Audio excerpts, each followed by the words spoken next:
আমি অনেকক্ষণ স্টেশনে বসেছিলাম। তো আমার এক বন্ধুর সঙ্গে দেখা হলো। বললো, কী রে, তুই এখানে বসে আছিস? আমি বললাম, হ্যাঁ রে। তারপরেও বললাম, জানিস, স্টেশনে আসলে অনেক রকম তার কাটা দেখা যায়। সে বলল, কীরকম?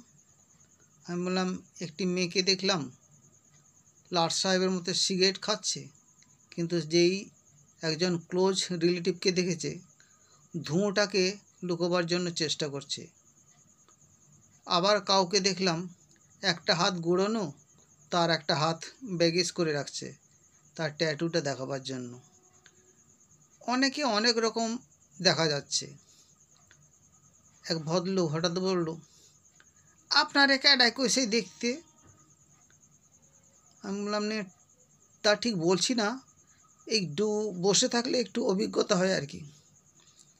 এবার ভদ্রলোক বলছে, হ, ওই কথাটা হইল গিয়া রতনের রতন সেনে।